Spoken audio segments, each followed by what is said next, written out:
Assalamualaikum warahmatullahi wabarakatuh.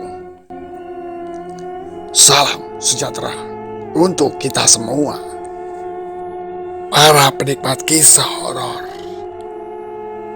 dan mistis.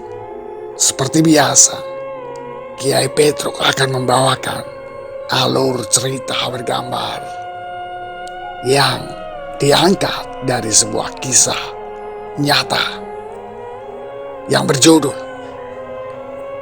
Bertemu Kuntilanak Merah di Gedung IBC Pekalongan.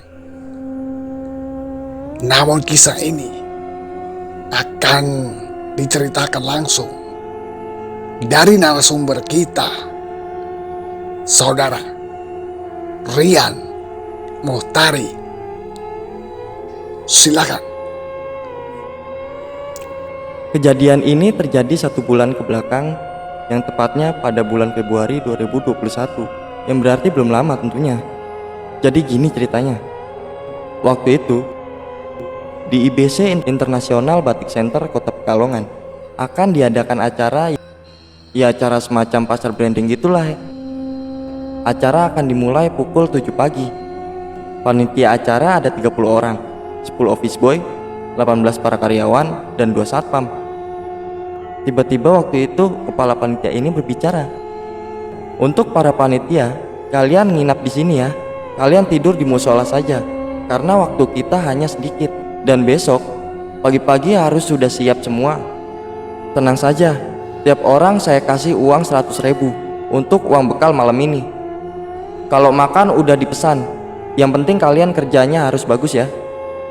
Lantas kami semua setuju, karena memang waktu itu tanggal tua, di mana keuangan menipis. Jam sudah menunjukkan pukul 9 malam. Singkat cerita, kami mengerjakan tugas masing-masing yang sudah diperintahkan oleh ketua panitia. Saya sendiri sebagai security hanya membantu angkat-angkat barang dan bolak-balik ke gedung acara, membawa mobil untuk mengambil peralatan yang kurang. Oh iya lupa, saya di hari Kamis itu posisi libur, tetapi sebagai panitia kan lumayan dapat uang 2 kali lipat, dan begitu pikiranku. Singkat cerita, saya disuruh untuk membeli 30 nasi padang, dan di saat sesudah kembali, saya lihat semua lagi beristirahat sekaligus membagikan nasi. Tetapi perasaan ada yang kurang karena nasi masih ada 1 lagi, dan saya baru ingat bahwa Aldi, anak office boy, pikir saya dia beli rokok, tapi tidak. Dan tidak berselang lama, tiba-tiba Aldi lari tunggang langgang dari arah gedung 1 dengan wajah pucat. Dan saya pun bertanya, "Kenapa kamu lari-lari?" Tetapi tidak menjawab karena badan dia masih bergetar seperti ketakutan.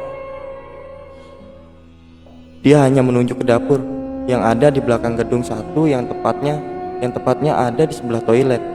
Akhirnya saya meminta sebotol air mineral dan dibacakan ayat-ayat suci Al-Quran, dan saya minumkan ke Aldi, dan alhamdulillah Aldi sedikit tenang. Singkat cerita, waktu sudah menunjukkan jam 11 malam. Terlihat para panitia yang lain pada di gedung 2 melaksanakan tugas masing-masing. Saya tiba-tiba kebelet buang air kecil, dan saya pun bergegas ke toilet. Saat saya menuju toilet, perasaan saya tidak enak. Tapi saya menghiraukannya begitu saja, karena saya sudah sangat kebelat. Di saat buang air kecil, tiba-tiba ada yang mengetuk pintu, dan saya berkata, "Iya sebentar."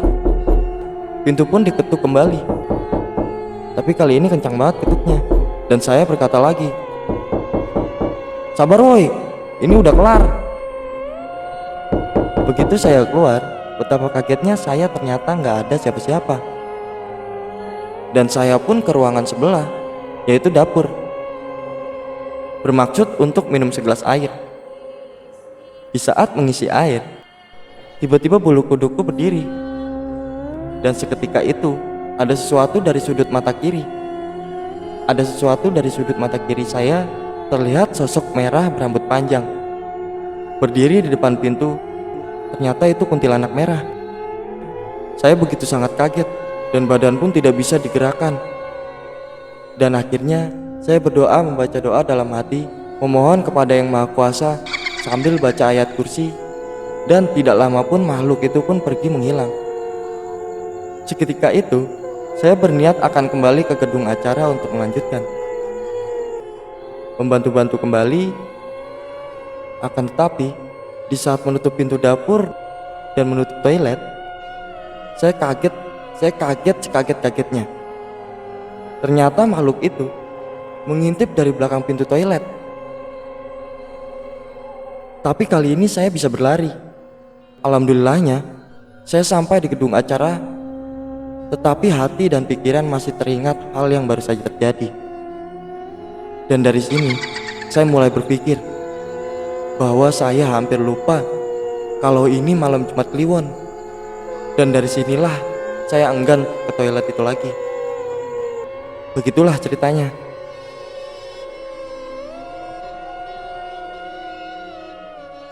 Itulah sepenggal kisah pengalaman dari saudara Rian Muhtari.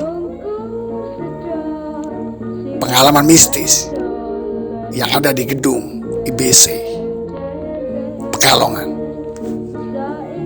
Dari kisah tersebut bisa kita ambil pesan. Tetaplah dan selalu berdoa, meminta perlindungan kepada Allah Subhanahu wa Ta'ala atas seluruh kuasanya yang ada di bumi dan alam semesta. Dan tidak luput juga, kita harus selalu bersolawat kepada junjungan Nabi Agung Nabi Muhammad Sallallahu Alaihi Wasallam.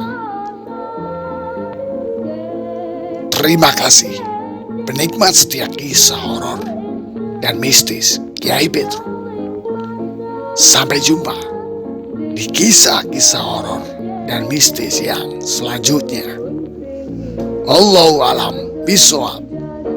Wassalamualaikum warahmatullahi wabarakatuh.